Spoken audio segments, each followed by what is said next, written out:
All right, people, it's happening. Spielberg just dropped the bomb that Old Man's War is coming to the big screen, and now I've got no excuses. This review has to happen. Old Man's War by John Scalzi. If you're into military sci-fi and somehow haven't heard of this book yet, let me paint you a picture. Imagine you're 75 years old, creaky knees, bad back, and you sign up for a military program that promises to make you young again. But only if you agree to fight aliens in the deadliest war humanity's ever seen. Sounds wild, right? Yeah, let's talk about it.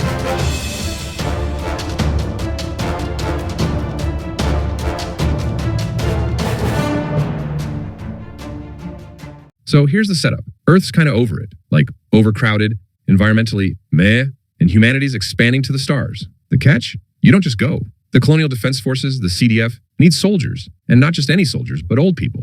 Yeah, you heard me. You've got to be 75 years old to enlist. But don't worry, because they promise to make you young again. Sounds fishy, right? Well, that's where John Perry comes in, our protagonist. Dude just buried his wife. He's got nothing left to lose. And he signs up for what's basically AARP Space Marines Edition. Now, let me tell you something. Scalzi has this snarky, conversational writing style that just clicks. It's like hanging out with your funniest, most sarcastic friend who also happens to be a genius. It makes this whole book so easy to get into. You're not drowning in military jargon or astrophysics lectures. It's just good, fast-paced fun. But don't let the humor fool you. This book has teeth. It's got that classic war is hell vibe mixed with some jaw-dropping moral questions about humanity, cloning, and what it means to be alive. It's kind of like if Starship Troopers and Avatar had a baby and gave it a philosophy degree. Let's talk world building. Scalzi gives you just enough to make everything feel real, but doesn't bog you down with info dumps. The tech is insane. Think body upgrades, nanotech, and some straight-up terrifying alien species. Oh, and the action? Chef's kiss. It's visceral, intense, and yes, people die. A lot. But what really grabs you is the humanity behind all the gunfire. These aren't trained soldiers. They're grandpas and grandmas figuring out how to use their supercharged new bodies and survive alien death traps. John Perry. This guy is your everyman, but with a twist. He's got the wit and charm to keep you invested.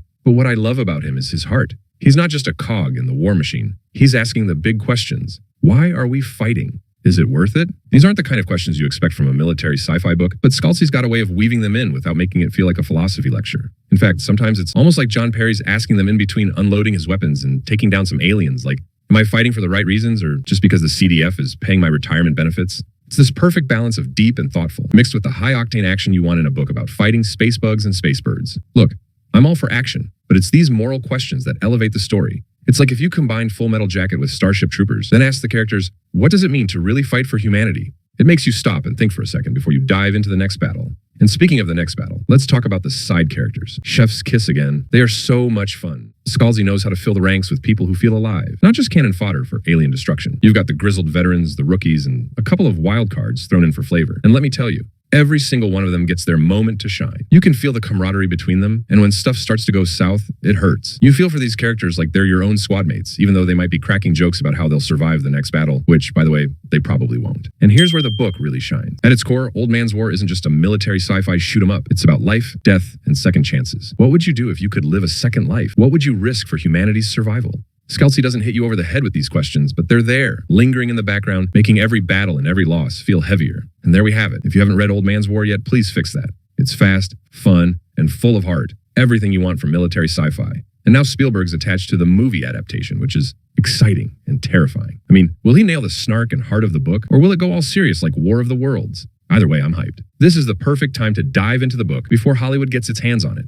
And while they haven't announced the cast yet, I've got a killer suggestion. Hear me out. Clint Eastwood as old John Perry, and then Scott Eastwood as young John Perry. Boom. We're talking literal father-son transformation. Imagine Clint Eastwood, all grizzled, growling, right before signing up for the CDF. Then bam, he wakes up young and jacked, and suddenly it's Scott Eastwood flexing those Space Marine muscles. It's perfect. The resemblance is uncanny, and it would totally mess with everyone's head in the best way. Although, let's be real, if Clint's playing Perry, I'd be worried he'd go rogue and just take out the aliens single-handedly with a .44 Magnum. Forget nanotech or cloning. He'd just squint them to death. But yeah, I don't know if Hollywood's ready for that much Eastwood energy. I mean, they'd probably give John Perry a cowboy hat and a space horse, which, actually, I'd kind of be okay with. But seriously, who would you cast? Let me know in the comments, and maybe Spielberg will take notes. He won't, but we can dream. Anyways, if you've already read Old Man's War, share in the comments what you liked the most. And hey, did you enjoy the sequels? Personally, I'll say this. Aside from Old Man's War and The Ghost Brigades, that's book 1 and 2, the rest of the series didn't really work for me. But don't worry, I'll definitely be diving into those in future videos. Plenty to unpack there. Thanks for watching. If you enjoyed this review and want more military sci-fi content, don't forget to hit that like button and subscribe for more. As always, burn bright and burn enough.